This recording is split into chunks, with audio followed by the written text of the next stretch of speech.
All right, Broncos country, you've got your captains for the 2025 season, including a couple of new faces to the captaincy. And Dre Greenlaw did not practice on Wednesday. Is it time for concern?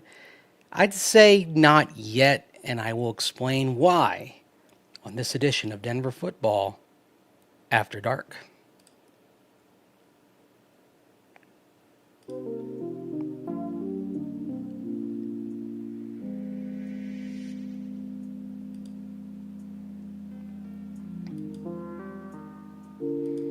Put the wrong slide up there. That's what happens when you click blindly because you're trying to maintain eye contact for as long as possible.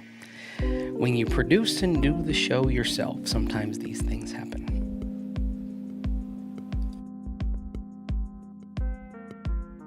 A little peek behind the curtain, as it were, here on a Wednesday night in the Mile High City. Two of the captains there in that shot, Bo Nix and Pat Surtain. No surprise that they are among the captains for your 2025 Denver Broncos. And then Dre Greenlaw, of course, did not practice. And there's probably a phrase that everyone's going to need to become familiar with this year regarding Dre Greenlaw. And if you're an NBA fan, you're very familiar with that phrase, and that phrase is load management.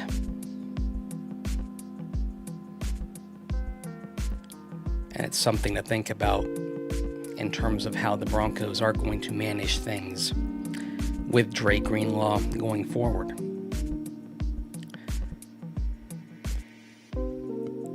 To be certain, we'll get more illumination on Dre Greenlaw as we get to Thursday and we see whether he's on the field or not. Because if we see him out there on Thursday on a limited basis, that would be a good sign, because oftentimes you see a player that is being brought back or managed cautiously. You see the player go from DMP to limited to full Wednesday, Thursday, Friday. And having full practice on Friday is usually the key thing, because that's the day that you're really polishing things game plan wise. But there are a couple of sound bites that I want to play here from Shawn Payton, one from Monday, and then one from Wednesday. First, I want to just play what Shawn Payton said on his Monday conference call regarding how they're going to manage things with Dre Greenlaw. Here's Shawn Payton. Well, he hadn't played in the preseason, but he's gotten a lot of work. We are being smart. We're being conservative relative to the approach. It's a long season. And so, most importantly, having him not only healthy early on, but for the long haul is the goal. Bo and his staff do a great job of that, better than anyone in the league. And so I think with each player, you have to treat them accordingly relative to the injuries, the injury history, the position they play, and yeah, is there always risk when you're lining up out there playing a position like that? There certainly is, but he's very much in tune to what we're doing. So clearly there's a plan. And now fast forward to Wednesday. Now, we saw great Dre Greenlaw on the field Monday when the Broncos had their bonus practice. Wednesday, a DMP. Significant to note, Wednesday was a full pad practice. You're allowed one full pad practice per week in the regular season, no more. Now, there comes a point later on in the season where it's the last 6 weeks of the season, and you are only allowed 3 full pad practices in the last 6 weeks. So you get later on in the season, it's mandated that basically every other week you can have a full pad practice. This is something that is in the collective bargaining agreement. But at this time of year, you can have 1 full pad practice a week. Broncos were out there on Wednesday in full pads, and Dre Greenlaw was a DNP. So that's why this could be part of the load management process for Dre Greenlaw. And here's Shawn Payton talking about load management, not specifically for Dre Greenlaw, because he made it clear he did not want to talk about injury statuses for any players. That was the first question asked at his press conference, and he said he appreciated the question, but now it's regular season. He won't answer injury questions. That's sort of his thing. He doesn't want to talk about them. Basically, it's like he's trying to cut all the questions off at the pass. So he was asked, he swatted it away, but he did answer a question about load management in general, and here's what Shawn Payton said. Well, look, we always start with the medical team, and we'll talk about players every night in the staff meeting, and players coming off of injury, players that have been in the league for a while. All those topics are discussed nightly in our staff meetings. Yeah, so it's the type of thing that's coming up pretty regularly, and so we'll get more illumination on Dre Greenlaw on Thursday.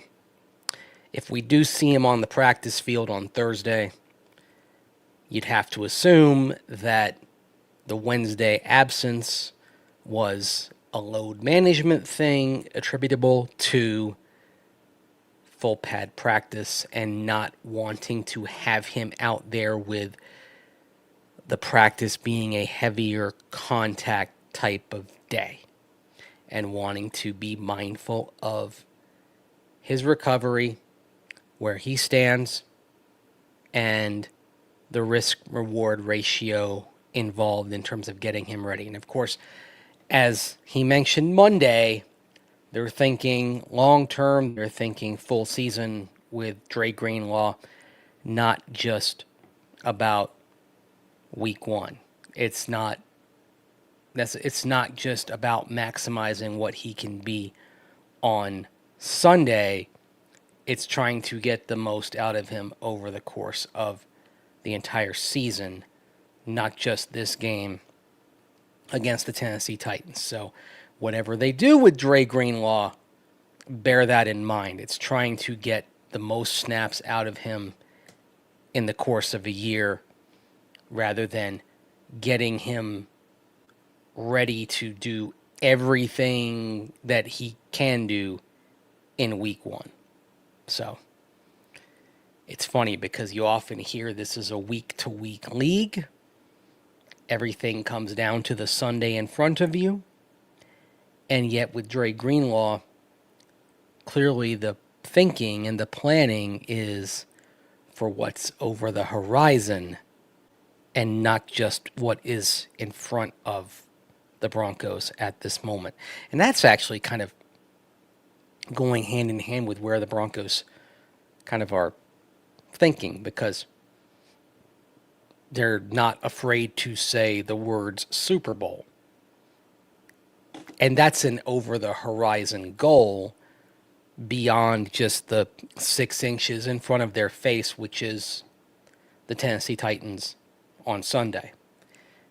This is a league where so often it's one game at a time, one play at a time. You've heard that cliche over and over and over and over. I mean, I could probably recite it in my sleep. I've heard those things so many times over the years. And yet you see some bigger picture thoughts and some bigger picture planning coming from these Broncos beyond just the moment. Indicative of having bigger thoughts than just this moment, this game. But this game is the focus, and one thing we'll get into later on this week is, and it was something that I heard a few times in the locker room today, was fast start. And looking back on the last couple of years and the slow starts. Now, the slow start in 2024, it didn't cost the Broncos a playoff spot, but maybe it cost them a more favorable matchup in the postseason. Instead, if they start a bit faster, if they had won the first couple of games, maybe you've got a better playoff matchup. Maybe you're not going to Buffalo. The one that seemed to stick in the craw of Jonathan Cooper in particular was the Steelers game in week 2, a game which was not a blowout. It's one that they looked back on and saw as winnable. Of course, in the end, it was 2 10-7 teams. So that was a team that had a comparable record to the Broncos. And it was a game in Denver. They looked back on that game as one they should have won, but it was a slow starting team, and there are reasons behind that. You had Bo Nix making his first home start, his second career start. Bo Nix was not the quarterback then that he would become by the end of the season. There are reasons why the Broncos did not play a very good game that day. And some of them did come down to the quarterback still learning how to be a pro quarterback. That was the end zone interception that he was looking for Cortland Sutton. One of the moments where it looked like for the first time he had a little bit of momentum going, and then just like that in the north end zone. But yeah, but even 2 years ago, as many things as were maligned in 2023, it was still 2 winnable home games to start the season, and 2 close games, 2 games that came down to the wire. Sorry about that. 2 games that came down to the wire, and the Broncos lost them. And believe it or not, if the Broncos had won against Las Vegas and Washington to start the year and finished 10-7, they could have been right there in the playoffs. And oh boy, the conversations that would have ensued after that. Whew! Wouldn't that have been something? Wouldn't that have been something? Oh my goodness. Oh. Wow. Should have won. Hate the Steelers. Yep, that was rough 2 years ago. The drop back threw at the other team. That was a moment where I really not that I didn't not like Bo Nix before, but that was a moment where I really started to like him. Was the quote after the Steelers game. Drop back, threw it to the other team. Yep. Because that is exactly how I would have answered that question if I were in his shoes. Exactly the same way. Good for you, Bo. It's funny, I'm on the media side of things, so you think, okay, we want like flowery answers, blah blah blah. I want honest answers. I want authenticity. Because if you're authentic, I can trust you. Let's face it, with Russell Wilson, there weren't many moments where it felt like you were getting authenticity. I thought we got authenticity actually the week he got benched, and that was one of the rare moments when he did chat with media, and that I felt like we got an authentic Russ. But boy, after the Steeler game, that's an authentic moment from Bo Nix, and I feel like we get authentic Bo up there. And that's something that I respect. Mims back to full speed from the groin injury. Yep, looks good to go. Saw him moving out there in the individual period, both Monday and Wednesday. Looked fine. Didn't look hindered at all. Looks ready to roll. Absolutely looks good to go. So anyway, appreciate that. Question coming in from Michael here. Biggest question going into the 2025 NFL season for the Denver Broncos. First of all, thank you, Michael. Appreciate the contribution there. Can't thank you enough. Like I said, you don't have to do it, and I answer a lot of questions, whether there's a thing attached or not. But I do thank you for that. The biggest question.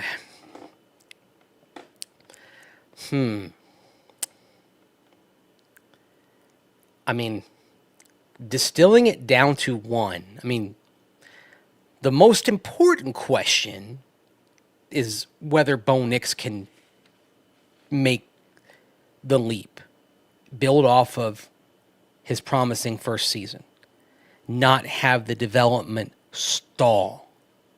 That's the most important question in determining whether this team is going to be successful, simply because of the primacy of quarterback and how it determines a team-wide outcome. That's the most important question. The biggest question, though, I would say, like when I look at the roster overall and I say, okay, what is the biggest question here? It's a collective on the players who were brought in, the veterans who were brought in. Because you take Evan Engram, J.K. Dobbins, Dre Greenlaw, and Talanoa Hufanga. And what do they all have in common? They have recent injuries.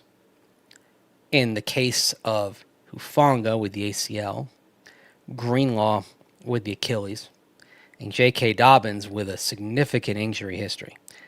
These are significant issues.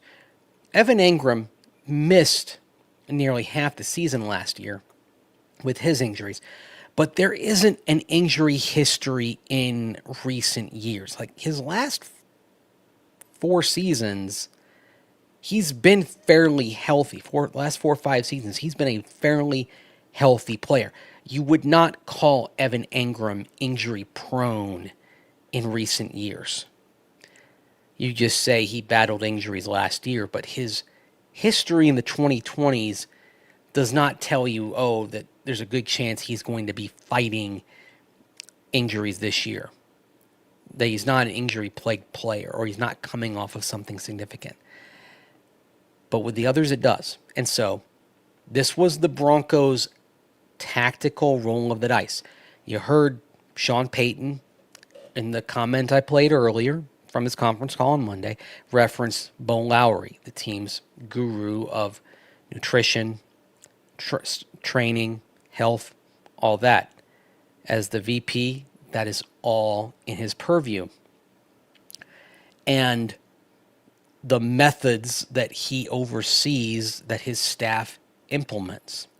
The Broncos in the last 2 years have gone from the most injured team in 2022 and then having a pattern where they were among the most injured teams in the years preceding that in the league to being the least injured team in consecutive years to open the Shawn Payton era. So in back-to-back years, that's the start of a pattern.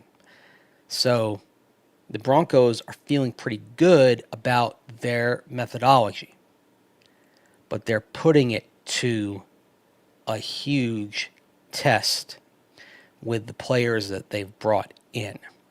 And certainly when you look at Greenlaw and Hufanga on the defensive side, these are 2 players on whom they're counting heavily, along with the return of Alex Singleton from the torn ACL, to rebuild the run defense that broke down so thoroughly late in the season. They're counting on that. And so that's why I'd say that's the big question to me is this bet on themselves. The Broncos are betting on themselves, betting on their methodology to yield better results for Dobbins, but probably more importantly for Greenlaw and Hufanga. Not that it isn't important for J.K. Dobbins, who did play 13 games last year, so that was a good outcome for him after the injuries of previous years. But at running back, you'd say maybe it's a little less important. You hope that if Tyler Bidet had to come in and spell him, that the investment the Broncos have made in him over the years in developing him would pay off and he'd be effective. We've seen the flashes over time. We know how diligent and prepared he is, that it would actually translate to him being ready for a big role if needed. But certainly with Greenlaw and Hufanga specifically, keeping them healthy is going to be critical. And then keeping Ingram upright is important as well, because if he can't go, it does change the complexion of the pass catchers. If he's not out there, you would see some of his routes assumed by the receiving core. You'd see some of his routes assumed by Lucas Kroll, and in that case, you would hope Lucas Kroll builds off the very strong preseason and training camp that he had and grows from that. So, yep, that's the big question, I would say. Thank you very much, Angel. It's just my job, that's all. Just taking the time, but it's my job to be out there. I'm actually going to have, as soon as I get this done, I'll have something that I'm going to work on for Denver Sports that's going to be up on Thursday morning as well. So just make sure you check that out over on the Denver Sports channels as well that I'm going to be putting together. So it's just all part of the workload, part of what I'm doing. But I do appreciate that. So, and Hal, thank you very much for chiming in here on Denver Football After Dark on a Wednesday night into Thursday morning. Good to see you all again tonight. Studio Cat, Singleton returning to form and the team captain as captain for a reason.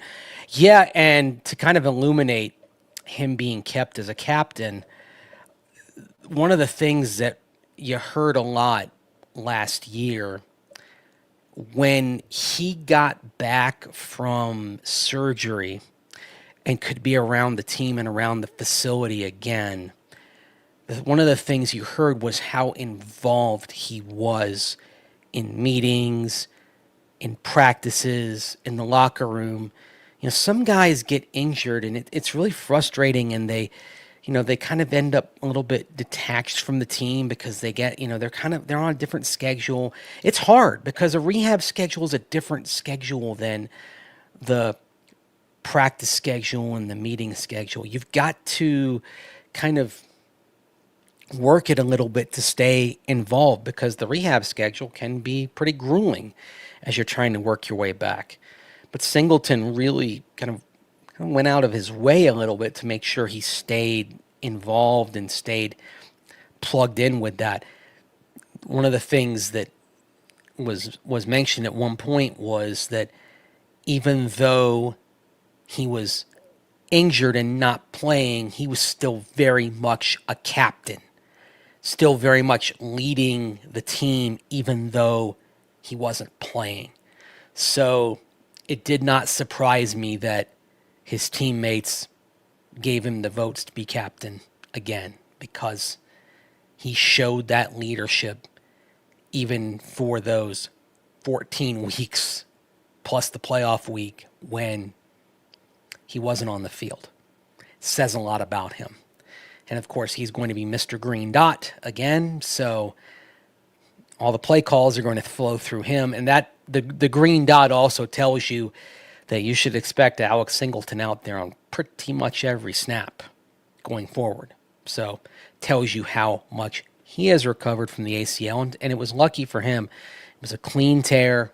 There wasn't any other damage in the knee, so it wasn't like Javante's knee 3 years ago where it was that poor guy's knee was just shredded. I mean, that was a devastating injury, and unfortunately he wasn't the same after that around here. Alex Singleton, it was what you'd say was a clean tear, and the surgery was significant but straightforward, and he was able to recover nicely. The rehab went smoothly. He hit all the markers along the way, and looks very good to go, moving very well out there. Look forward to seeing him back on the field on Sunday as well. So, boy, appreciate seeing you all here. And yes, ready for the kickoff, ready for actual football on Thursday night. Little NFC East football. So one of many NFC East games that we'll see going forward. So, what do I think of the comments from Simmons on being a first read QB? Honestly, sorry, first I'm aware of them. I'm getting into my mode of covering the team where I'm probably not paying as much attention to things that are being said by pundits on the outside. Y'all probably pay more attention to that than I do. So sometimes you're going to inform me of these things before I do. I can only consume but so much. And my job is more covering and producing than kind of consuming what's coming in elsewhere. So sometimes when you say those sorts of things, I'm going to be like, honestly, I don't know because I haven't read it or I haven't seen it. Like other than being at the Rockies game tonight, like the hour and a half or so I've been home, I spent going through Jonathan Cooper stuff, Pat Bryant interview that I'm going to do a write-up on Pat Bryant here probably on Thursday or Friday sometime. Really fascinating chat that I had with him in the locker room on Wednesday, going through Trent Sherfield stuff, going through Evan Ingram stuff. When the press conferences go on, if the locker room is open while press conferences are going on, typically I go to the locker room. It's not that I'm not interested in what's said at the press conferences, but I can get the press conference stuff elsewhere. I can, get that later on. But my only chance to get in the locker room is usually while press conferences are going on. So I'd rather kind of go to the locker room, get some of the smaller group stuff.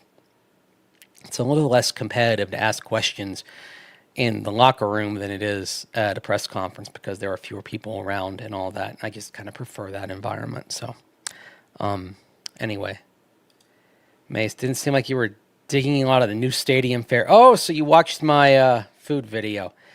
Some of it was good. The biggest thing I was disappointed with, Derek, was the bird call sandwich. And part of that is because I dig bird call around here. And I was really disappointed in, like I said, the breading to meat ratio on the chicken patty. I'm used to getting a really thick patty with a lot of meat, and then the breading accentuates it.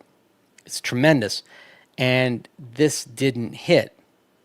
Another thing is also, we'll take you a little inside baseball here.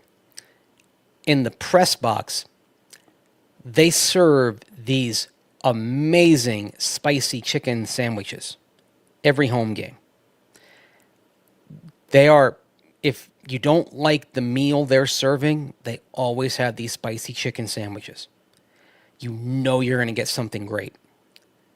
And they are the patty on these things, it's like this thick, and it's juicy, and it's cooked to perfection. It's got tomato, it's got tomato, got a couple of pickles on. There's a little bit of sauce on there, just the right amount, not too much. Doesn't overpower the chicken patty, just right. And yeah, it's tremendous. And so maybe I just had too great an expectation for this chicken sandwich between when we get in the press box and what I usually get over at Bird Call. So I was disappointed, especially also because I had had the sandwich from the Bagel Deli, which was the pastrami and Swiss and sauerkraut on the marble rye. And that was as good as you can get over at the Bagel Deli. And I'm a huge fan, and I'm a huge enthusiast of, of kosher New York style delicatessens. I love that food. I mean, that's I've been I've often when I go to New York, I make a pilgrimage to Katz's, but that's something that is like one of my comfort foods for me. So like, it was all I could do not to just kind of eat that entire sandwich, but I wanted to try everything and have a little bite of everything. So I think after having the sandwich from the bagel deli that was as good as you can get from there, I was sort of expecting the standard that I get at Bird Call to be replicated there, and I think that's why I was a bit disappointed in that. But most of it was solid.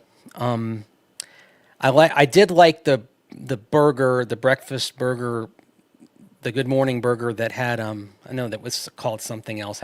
I call it the Good Morning Burger because on The Simpsons there was the one sketch many years ago where Homer sees a thing on TV. It's got bacon, fried egg, and ham, and it's like it's completely unhealthy, and we call it the Good Morning Burger, and that was really good. Had the hash brown patty, and it had the egg, and it had the two smashed patties, and I think actually having it all smashed, including the fried egg, actually it made it work, brought it all together. So I very much enjoyed that. Most of the food I did like, I'll say that. So I thought they did a good job. I didn't think I was that rough on it. So anyway, but it was fun to do. Like it was fun to do something different. Like I enjoy that every year. It's one of the most entertaining things the Broncos do, and certainly I love how at stadiums they're bringing, more and more stadiums we're seeing local fare be involved. Like there's one of the places, one of the stadiums I get to every year is American Family Field, which used to be known as Miller Park in Milwaukee. And they have this thing down the first base, the right field line, which is like the 3rd Street Market Hall on one side. Then on the left field line, they have like a faux food truck set up. So they kind of change like what goes in there from time to time. And so they've really kind of, leaning into kind of local things. So you see this there, you see this at places you go to. And so one of the things I love about going to different parks in different cities and different stadiums in different cities is now you have the opportunity to take in local cuisine, even if you don't have time to kind of get out into the city as much.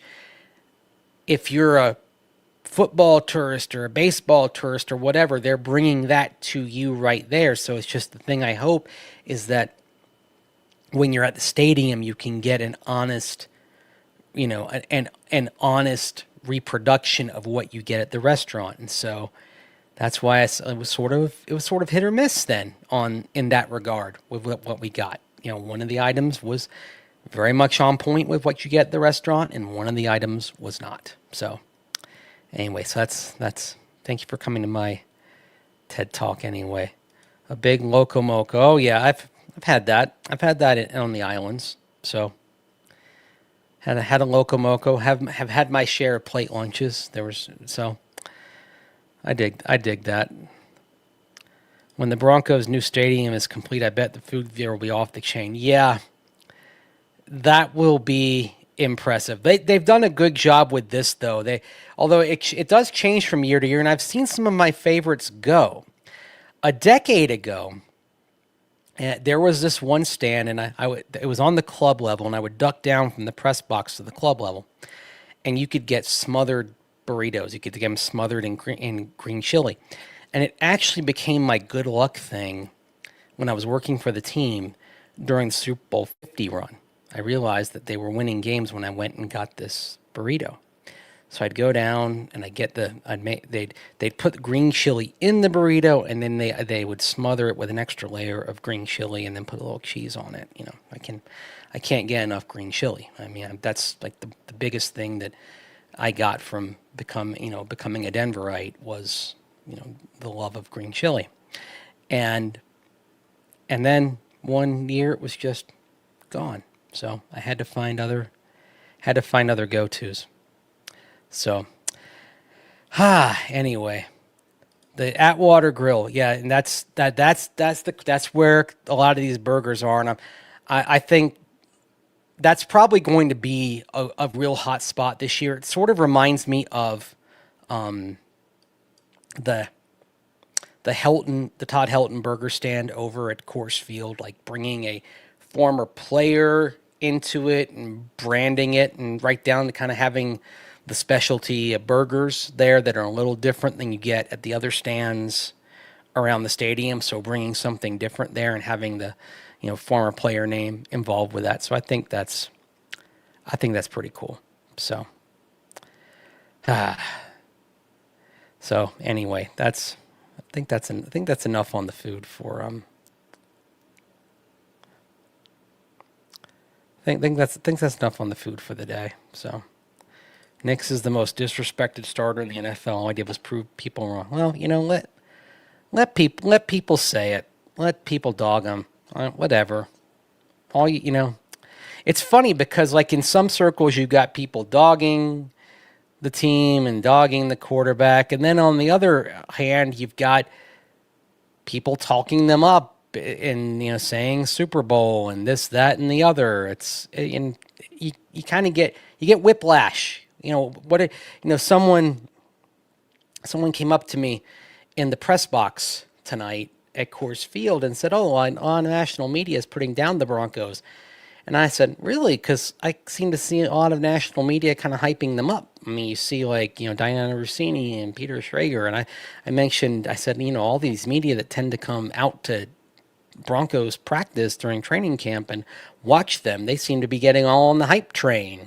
So I guess it's just kind of whatever media you consume, you're going to get a certain perspective. Like if you consume Nick Wright, for example, you're going to think the Broncos are headed for failure and they're going to be put down. And then if you watch, Peter Schrager or something like that, or someone like that, you're going to think, oh my gosh, this team, could be Super Bowl bound. So just a matter of perspective. Again, the whiplash thing.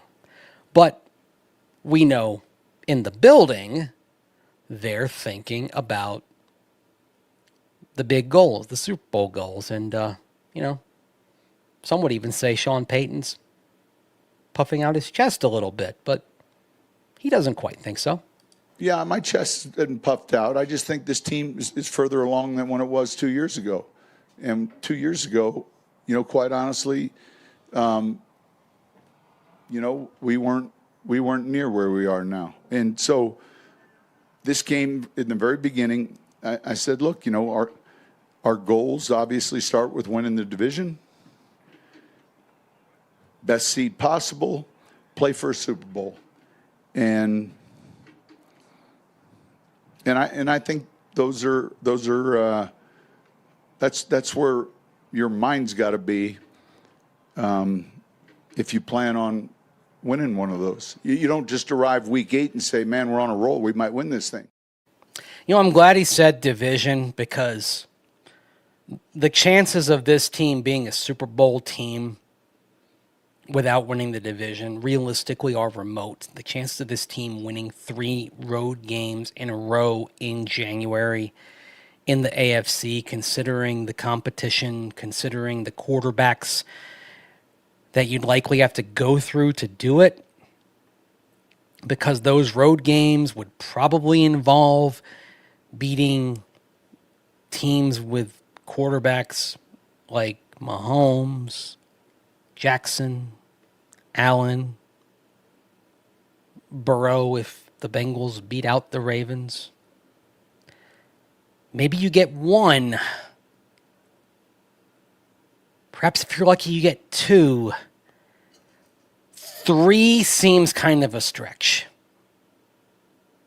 I mean, it's hard. It's hard to do in any year, or it's darn near impossible to do in any years. Win 3 games on the road. I mean, we saw the Giants do that back in the 2007 playoffs on their run, and then eventually beat the Patriots in the Super Bowl. the quarterbacks, the teams that they beat, the first team they beat was Tampa Bay, and that was, I believe, Jeff Garcia. And then they beat the Cowboys with Tony Romo after he'd been down to Mexico with, that was with, what was that? That was Jessica Simpson, right? Tony Romo and Jessica Simpson at the time. I think so. Am I misremembering that? And then Green Bay and Brett Favre in Green Bay. So that's not the same as the gauntlet you're going to have to face, because I just named 4 teams with quarterbacks who look like they're on a collision course with Canton. Of those quarterbacks and teams I named, one's in the Hall of Fame. I don't think Romo is ever going to get there. I think Romo was a very good guy, to use the parlance of Peter King. And Jeff Garcia is a very solid quarterback who made the most of his gifts, but not a Hall of Famer. So anyway, everyone talks okay, but not Nick Wright. Yeah, man, what a piece of work that guy is. Nothing's impossible. Went to a playoff game with Tim Tebow. Yes, because the rest of the division was crap. They won the division at 8-8.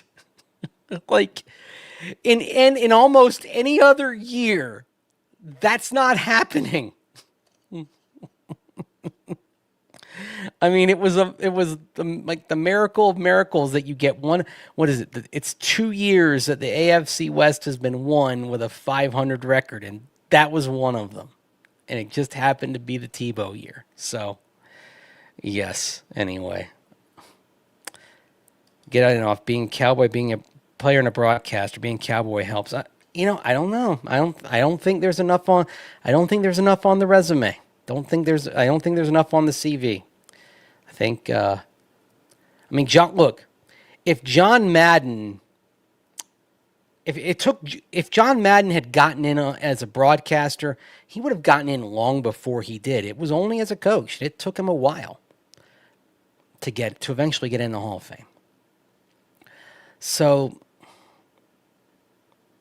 I mean, the truth is, John Madden should have gotten in 3 times at the Hall of Fame. And there, by the way, there is something for broadcasters. It's not the gold jacket, but there is a separate award. It's the Pete Rozelle Radio and TV Award that you get for going in the hall, that you get for contributions to broadcasting. That is given by the Pro Football Hall of Fame. And let me just check here. I believe John Madden got that. So John Madden got the Pete Rozelle Radio and TV Award. Got that how many years before he went into the Hall of Fame? He got that 4 years before he went in the Hall of Fame. So he was already honored as a broadcaster before he went in the Hall of Fame.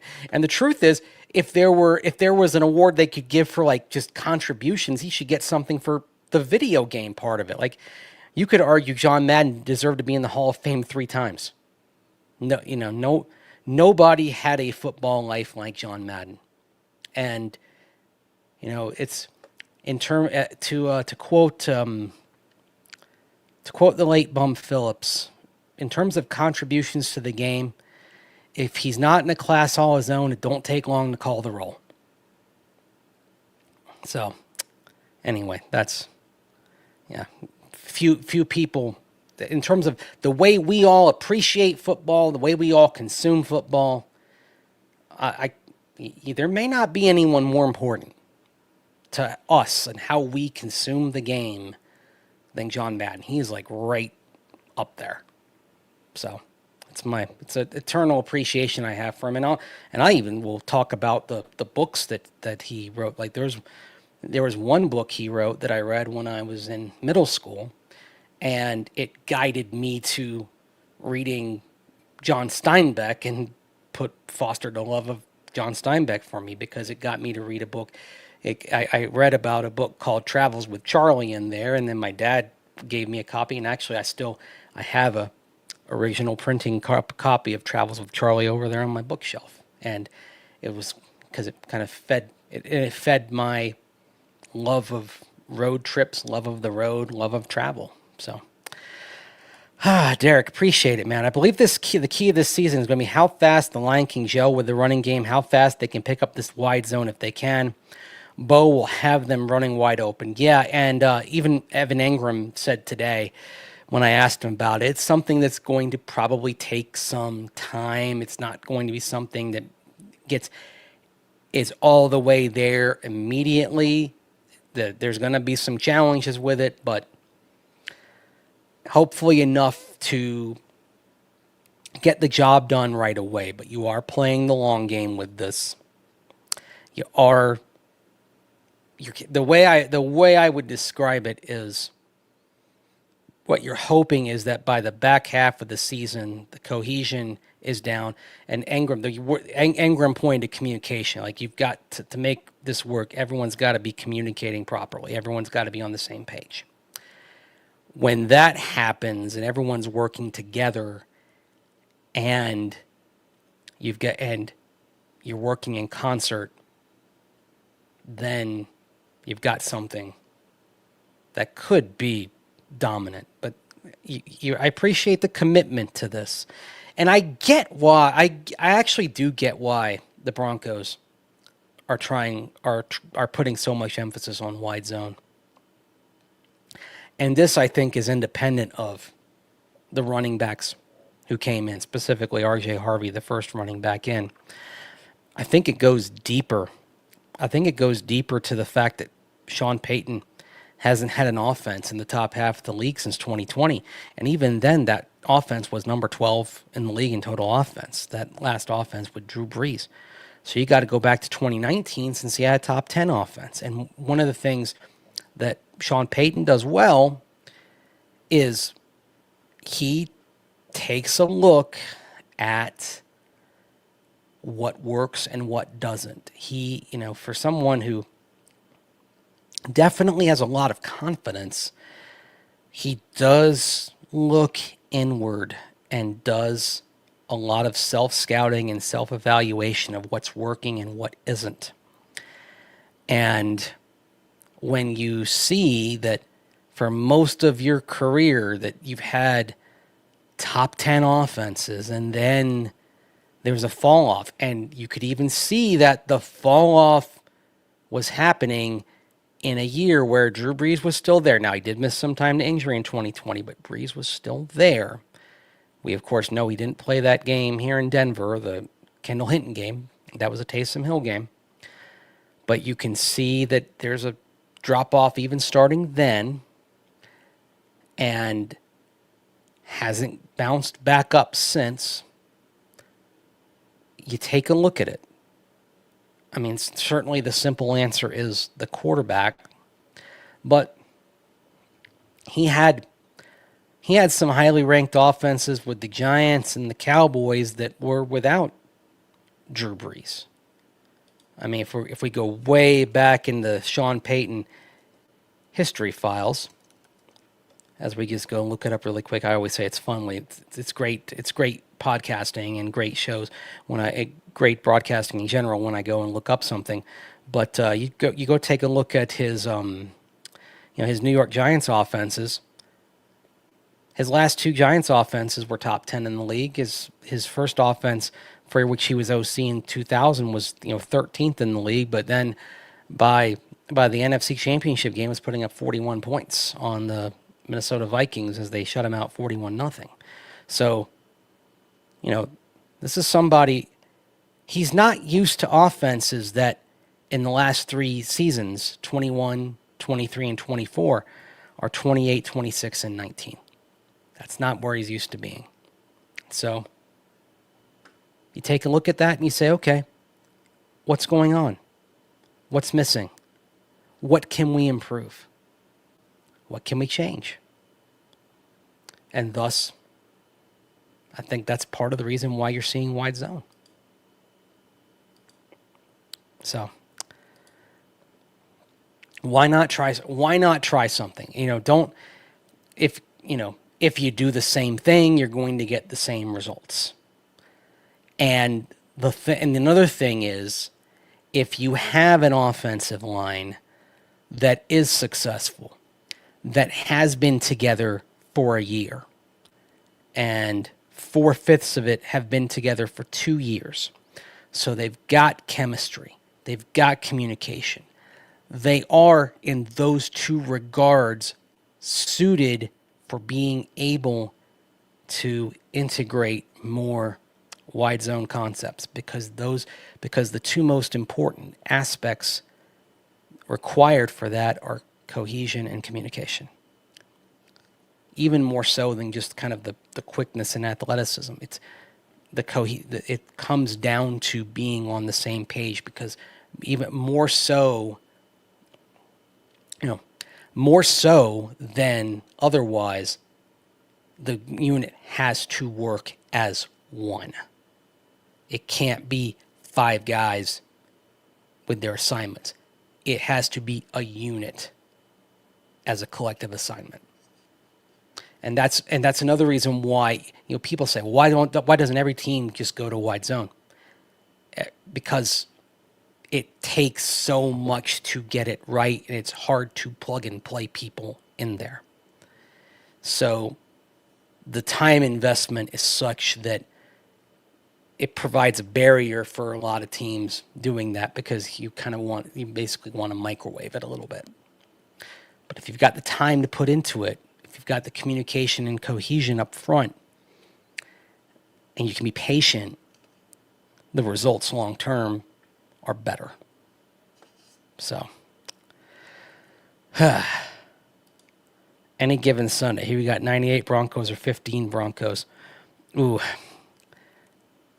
As great as the 15 defense was, 98 was a more complete team. And you're right, 98 was dominant in the trenches. That offensive line was dominant. I mean, the thing with the 15 offensive line, it wasn't as good as it could have been, because remember, they were trying to patch together things at the tackles after losing Ryan Clady during OTAs when he tore his ACL.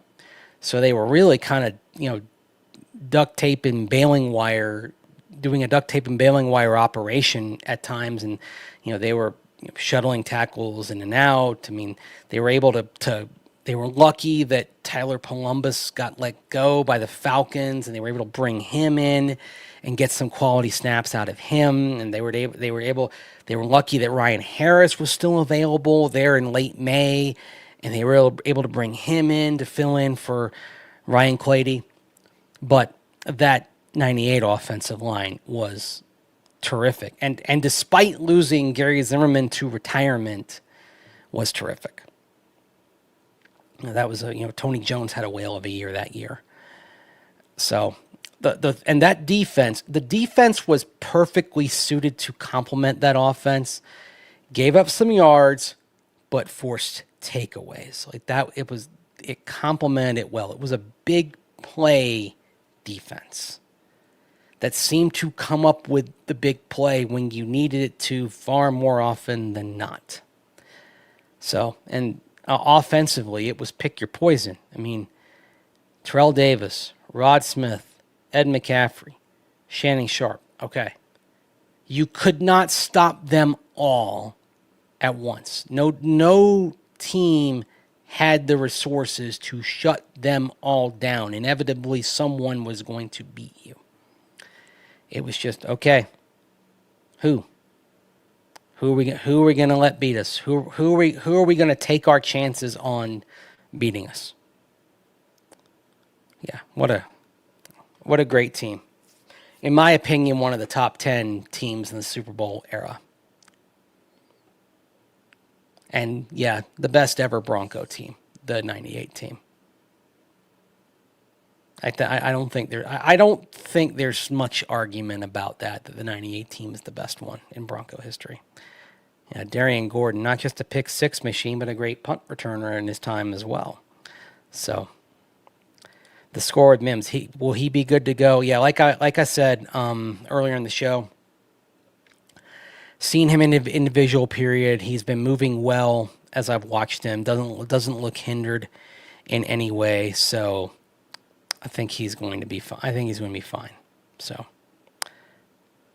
The funny thing also about the 2015 Broncos is that they weren't the best team of the Peyton Manning era. The best team of the Peyton Manning era, in my opinion, was the 2012 team. That was the most complete team. Great offense, great defense, terrific special teams. That was, remember Trendon Holiday, how good he was as a returner that year.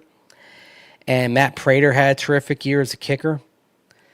And unfortunately, in the playoff game against the Ravens, it was a situation where 10 things had to go wrong in a precise order for the Broncos to lose that game, and all 10 things did.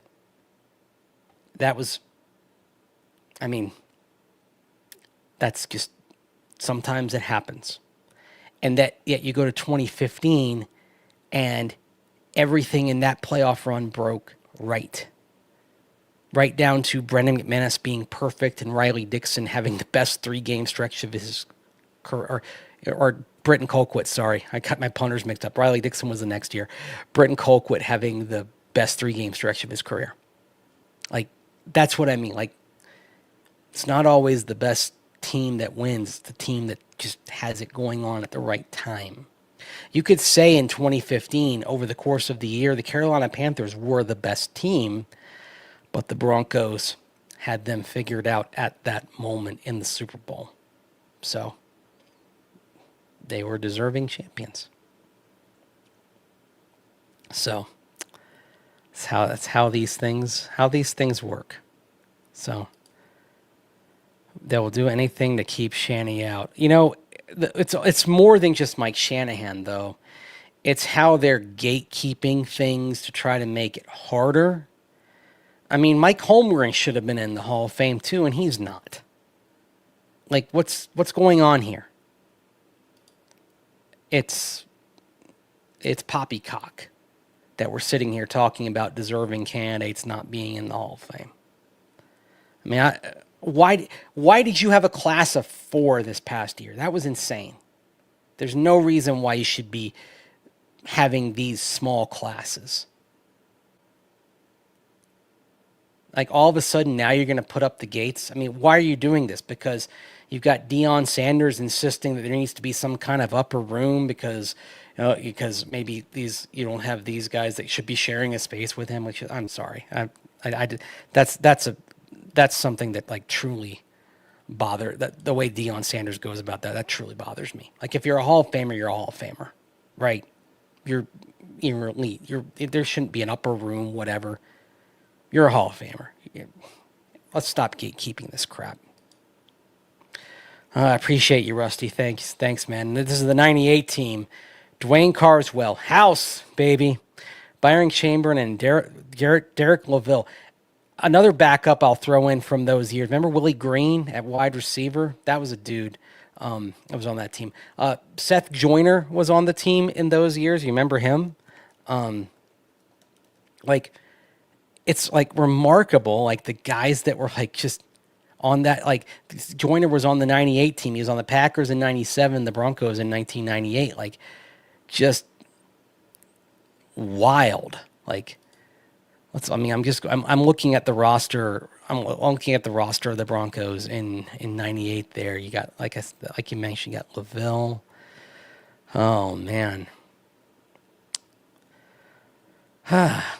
Marcus Nash. By the way, Marcus Nash, maybe the least accomplished NFL player who has 2 Super Bowl rings from 2 different teams, because he got a Super Bowl ring with the Ravens a couple of years later as well.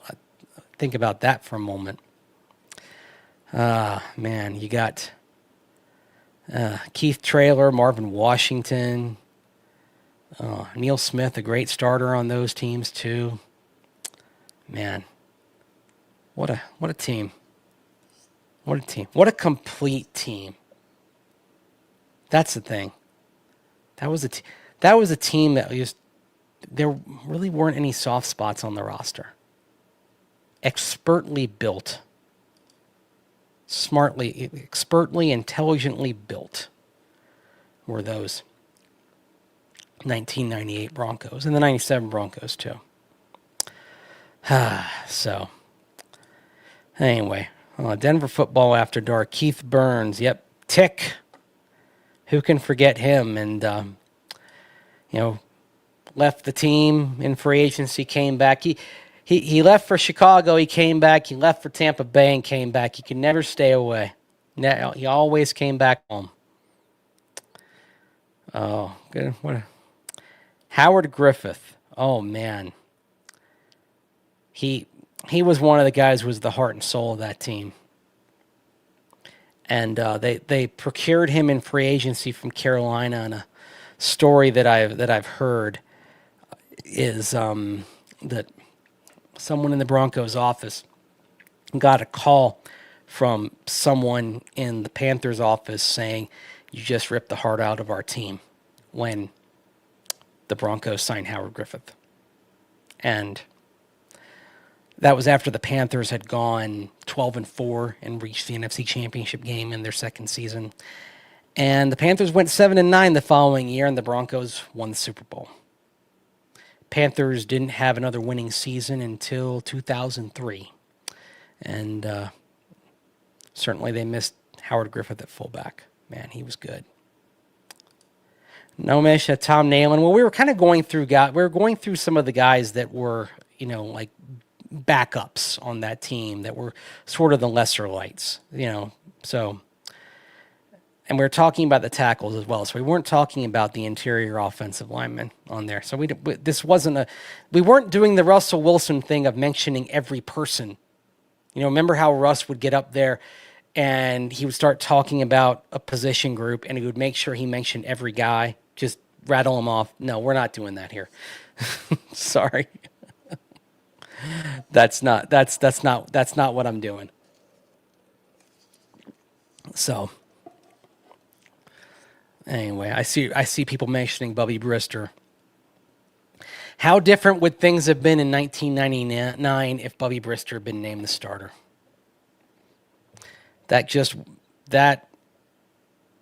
It would have softened the post Elway landing, is what it would have done. I mean, you kind of get the rationale for Mike Shanahan wanting to kind of go full speed and name Brian Griese the quarterback, but it didn't work then. But this was Mike Shanahan. Remember, it was Mike in 2006 who insisted on naming Jay Cutler the starter with 5 games to go, because he believed if the Broncos somehow made the playoffs, and they were in playoff position, they were 7-4.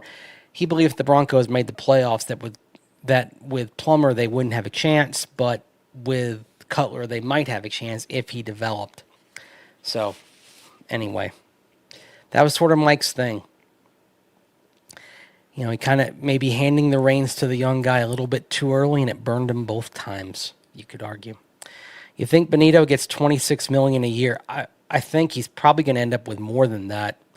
I think we're probably talking more in the range of perhaps 30 a year.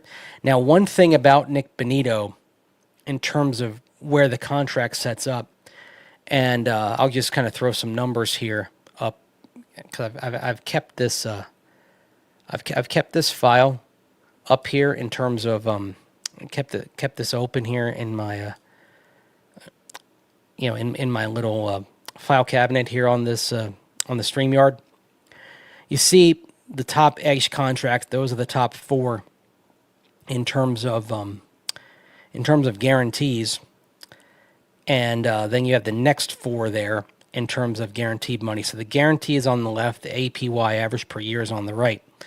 And I think a way the Broncos might be able to navigate this is by potentially giving Nick Benito a higher guarantee but a lower APY figure.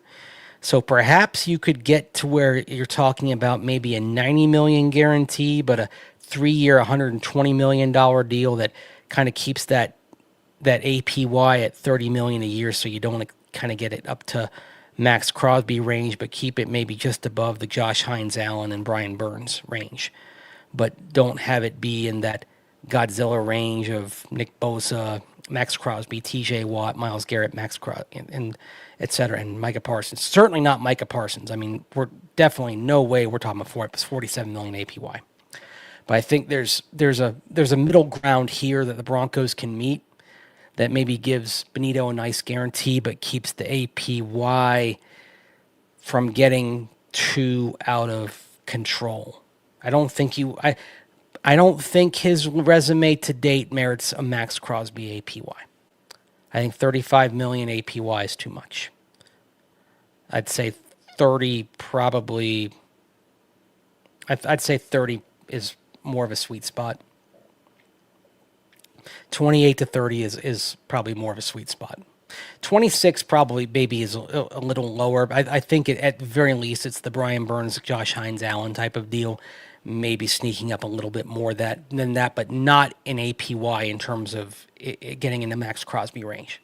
Crosby's had more seasons. As John Fox would say, more skins on the wall. So that's something that's something that I think that consider. Rusty Shackelford, never forget Ed McCaffrey tattooing Darren Sharper for Howard Griffith's backwards catch. Oh yeah. See, and it's funny to hear guys on this Broncos team, receivers on this Broncos team, talk about blocking. I heard Trent Sherfield today was talking about blocking. Actually, yesterday, because now we're on Thursday. Trent Sherfield was talking about blocking. Pat Bryant lit up when I asked him about his block downfield on Evan Engram's catch and run in the preseason. Well, let's rewind the clock 28 years or so. And what was a priority? Hitting, blocking, hitting, receivers being physical, receivers helping out, doing the dirty work. What's you could say what's old is new again. I prefer to think of it as these things never go out of style. The fundamentals, the game changes, the game evolves, and we see, the rules change and evolve, but certain core things, and it makes me feel all warm and fuzzy inside, that certain core things don't change. The importance of receivers blocking, doing that kind of work, and the pride that you see good receivers taking in blocking doesn't change. It warms my heart to see Pat Bryant take pride in that the way guys like Ed McCaffrey and Rod Smith took pride in that. It's that connective tissue that bonds the generations together. I'm getting all poetic here. I can't help it. This is what happens when you've been around this for so long and you hear a player of a younger generation speaking with the same kind of reverence for doing the dirty work as the guys from a past generation as well. It's like, okay, yeah, you get it. Like, I hear Pat Bryant. I love talking with Pat Bryant, and I love chatting with him. He's a good guy to begin with, but it's like this. Okay, this dude gets it. Like, he's gonna be okay. Like, absolutely gets it. No block, no rock. That's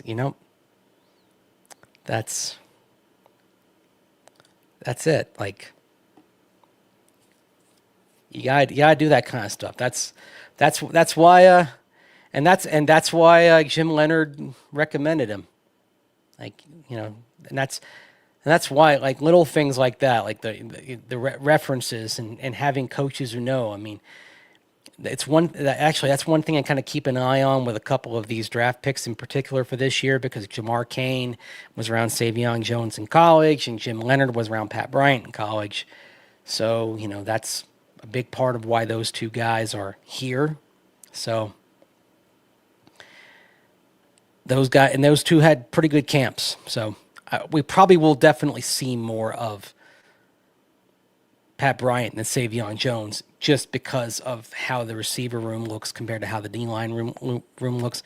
Savion Jones had a great camp, but we saw Savion Jones on the unofficial depth chart listed on the third team, the only third-team defensive lineman. And with Jordan Jackson and Wazerque having the camps that they had and doing nothing to deserve losing their spots, it might be tough for Savion to to play. So, how many sacks will Cam Ward take on Sunday, you think? 5. Even though he'll get away and he'll make some plays with his legs, I got 5. 5 sacks for Cam. I see some are saying 6. Or Pro 16K is saying 6. 5 seems pretty reasonable. I think the Broncos play from ahead, but I do think Cam has some moments where he escapes and moments where it takes your breath away a little bit. There will be some flashes that excite Titans fans. They will probably be beyond structure, and they will give Tennessee fans a reason to sleep well at night when the day is done. So, do I think Wazerque is a solid starter or just a great depth piece that will eventually sit behind Savion Jones? I think he still has starter potential. I mean, it's interesting to hear DJ Jones talk about him evolving as a nose guard who's immovable, because when he came into the league, this is a guy who had a couple of pass rush moves about him and could potentially refine those. But that being said, there probably is not room for him to be a starter here, just the way you see things trending. Savion Jones probably evolves into a starter here based on his arc. They've re-signed Zach Allen. He's going to be around for a while. You presume, it would seem like one of Malcolm Roach or JFM gets re-signed. More likely Malcolm Roach, I would presume. DJ Jones got re-signed as well. And you have Jordan Jackson, who has another year of team control if you count the RFA year beyond that of any Wazerque. I could see a Wazerque starting in this league. I just don't think it's going to be here. I think the numbers and the contracts and what's going on in that room probably work against him. Doesn't mean he can't start somewhere in the league. Doesn't mean he's not coming along nicely. It's just the way things are going probably means, in the words of Obi-Wan Kenobi, to be a starter, his destiny may lie along a different path. And that's okay. So, wouldn't be surprised if Singleton is leading tackler. Yeah, as he was the years before he got injured. And he comes back to work behind a defensive line that in his injury absence went to the next level. So I'm looking forward to watching Alex probably dealing with less traffic and less obstruction from guards reaching the second level than at any point in his career. So he should be more free to operate. I think Singleton's gonna do all right. Was I surprised by the ascension of McMillan or Barron as a non-starter? Not surprised at all. McMillan's had a good camp. It's not that Barron hasn't, but it's sort of like I said with Jackson and Wazerque, and with Jackson in particular, Wazerque was having a good camp, and Savion Jones was having a good camp, but Jackson had done nothing to lose his roster spot. And McMillan really hasn't done much to lose his grip on the nickelback. He's responded to the challenge that he's gotten from Jahdae Barron. And I think with Barron, you'll see him kind of in a bit of a hybrid role early. They will find snaps for him, but some of that is just Jaquan responding to the challenge that was given him. So it's okay. It's not a negative on Jahdae Barron that they're listing him as the number 2.